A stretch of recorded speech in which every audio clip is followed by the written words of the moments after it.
The Treasury Secretary, Stephen Mnuchin, I have been working on it. It is Steve.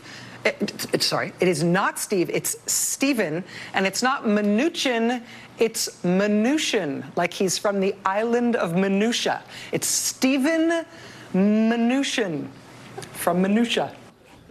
Groundbreaking journalism.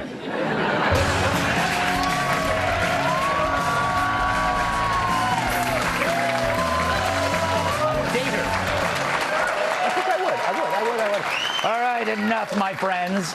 Another week, another departure from the White House. I haven't seen this many quick exits since Chipotle served that bad meat. I survived. This administration has had more lineup changes than Van Halen. If Sammy Hagar becomes chief of staff, I am out. He was no David Lee Roth. Now it's Rex who gets X'd. There is major breaking news this morning from the Trump administration. Just moments ago, the president announced that Rex Tillerson is out as Secretary of State. Ousted would be more accurate here, to be replaced by the current head of the CIA, Mike Pompeo. I'm sad. I, for one, loved the guy. He had the voice of Sam Elliott and the sturdy body of John Goodman. He seemed like the kind of dude who could change a tire with his bare hands and crush a can of Pabst on your forehead while doing single arm curls using a fat teenager. But here's some advice, Rex. Don't do Celebrity Big Brother. In fact, don't do any reality shows, especially Naked and Afraid. I want to remember you the way you were. Rex.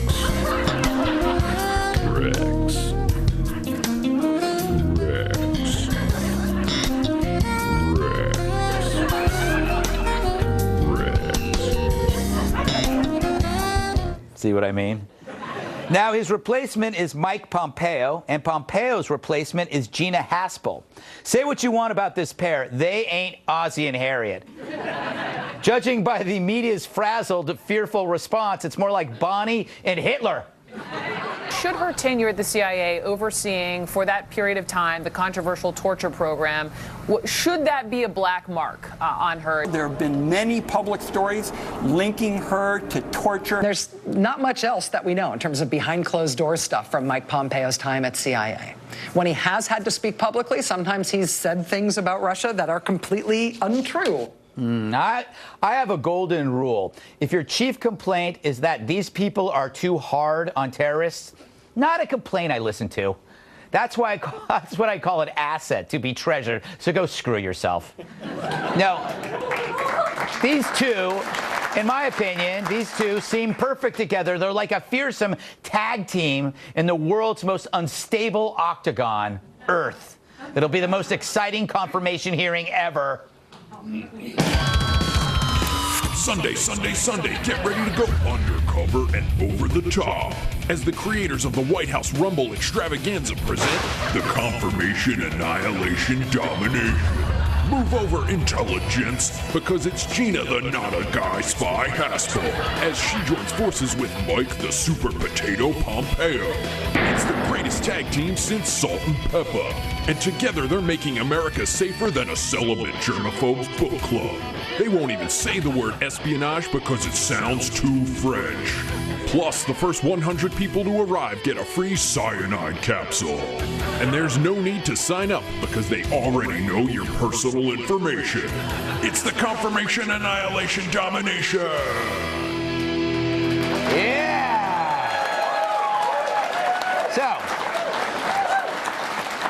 So, we know the gripe. They're saying that the woman here tortured. But that's only an opinion, and one that's off the mark. Turns out the most repeated accusations levied at Haspel had to be retracted. But really, anything can be torture, especially to people who think running out of kale guacamole at Whole Foods is agony. And so I ask those who think enhanced interrogation is evil, what's your alternative? Seriously, what replacement do you have for waterboarding? Let me guess. I agree, that is worse than waterboarding. Bottom line, if you gotta make a terrorist talk in order to save lives, then everything should be on the table, including thumbs, toes, and noses. A lot of media critics have the luxury of not having to face such dilemmas. No, in their shiny studios, they parrot the same old pointless phrase, but we're better than that. Well, I'm not. I'll admit it. I am what's called a bad person. Terrible, even. The media, however, acts as if getting down in the street with your enemy only makes these terrorists hate you more. Sorry, I can't see how they could do worse to us than 9/11. Yeah, I'm sure ISIS wished we'd stuck to the high ground, because then they'd still be creating selfie sticks out of Westerners' heads. So if we hurt their feelings or their faces, so what? For once, let's proudly and loudly say we're not better than that. Because under Trump, it seems to be working. We didn't lower the bar. We removed the damn thing. And good stuff's happening. All right. But if you must, then by all means say we're better than that, while the patriots who think otherwise continue to save your ass. They're cheering for torture. All right, let's welcome our guest. She's so smart, she left The View. Author and columnist Jedediah Bila. Well, he's so sharp that ninjas throw him at their enemies. Washington Times opinion editor, Fox News contributor, Charlie Hurts so good. Hurts so good. Her favorite beverage is a kitten's tears. National Review reporter Kat Timpf. And Infertyrus, ready to quip and shoot from the hip, writer and comedian Chris Free. All right, Jedediah, welcome back to Fox News. I have a very important question. The View.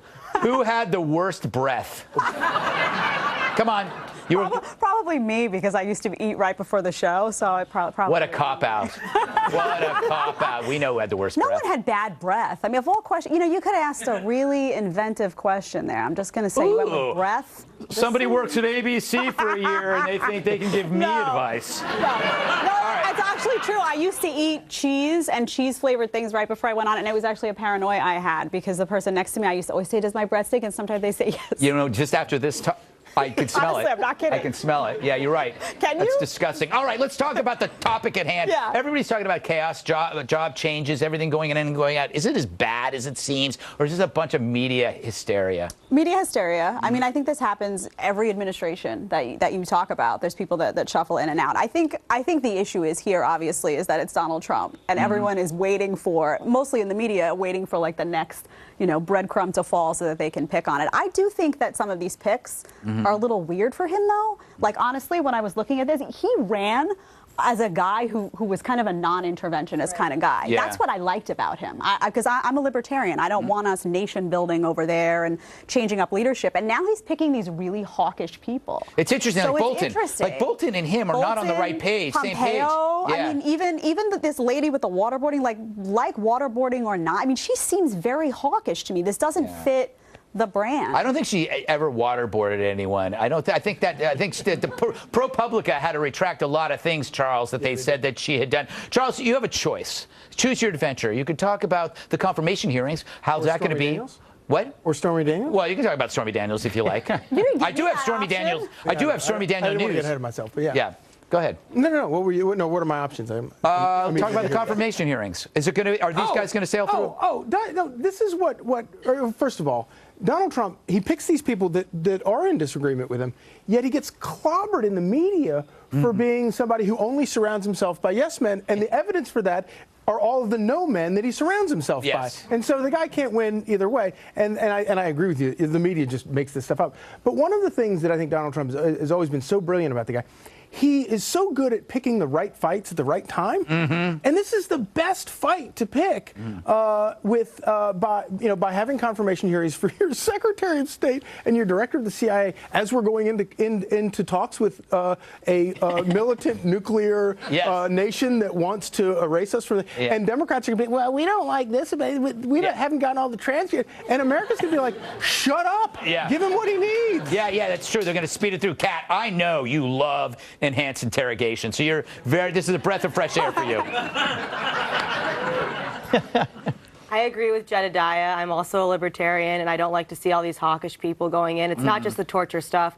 It's also Mike Pompeo. He's very supportive of unconstitutional spying through the NSA. Which I'm for. Which you like. Which he loves. He's all for. I said I'm a bad person. Which I'm not for, which is why Greg gave me that wonderful question. I would like to see people around him that are non-interventionist. I think that we waste so much money and so many lives overseas doing things that we don't have any business doing in the first place. And the government also doesn't have any business spying on me unconstitutionally. Yeah, but you don't. Nobody's spying on you. They are, though. But you're like a conundrum to me because when I used to talk to you about politics, you were a small government guy. But right. then when it comes to this national security stuff or waterboarding or NSA, all of a sudden it's like, bring the government in, spy on everybody. How does that happen? Okay, look at my hands. Okay, this is security, and this is freedom. They do not fight. They hold hands. Oh, my goodness. Thank you very much. Chris? That's not true. No, they do hold hands. They're like siblings who just go a little too far at times. It's a domestic threat to security. I got to get Chris or Tyrus. Yeah. Anyway, no, Chris, were you surprised? Were you surprised that Tillerson was fired? Are you surprised that Trump just doesn't care anything? No, yeah. That's not surprising at all. I'm more surprised. I don't have a reaction to the torture thing. I don't like. So back when she was doing that, it was kind of legal, or I don't know. Yeah. Was it legal, or just don't ask, don't tell, or whatever it was, they did it, and then the rules changed, so she probably won't do illegal stuff. So in the NFL. Like before, they used to not have as many helmet-to-helmet rules. Yeah. And then when they changed that, they didn't fire all the players because they think that they can't help themselves. They're just going to go around headbutting, and so you play by the rules. I don't know. But does it bother anybody that the allegation is that she wanted to destroy those tapes of the waterboarding? I don't think, I think that's not entirely true. But if that were true, I mean, that should be a problem. Look, there are a lot of tapes I want to destroy. Right, but we've all been yelling, that's probably true, but we've all been yelling about Hillary Clinton for how long that they took a jackhammer to the old devices. Like, we don't want someone destroying evidence and transparency. That's a great transition because we are going to be talking about Hillary in the next block. Apparently, somebody learned something at The View. I wanted to talk about Stormy Daniels' mom. Oh, yeah. The fact that she said that if Donald Trump should keep running and she would vote for him every time. So I realized this is the first time the mother of a porn star is proud of what her daughter did, which was Donald Trump. Up next. Hillary Clinton goes to the other side of the world and insults half of America, as if we wouldn't find out.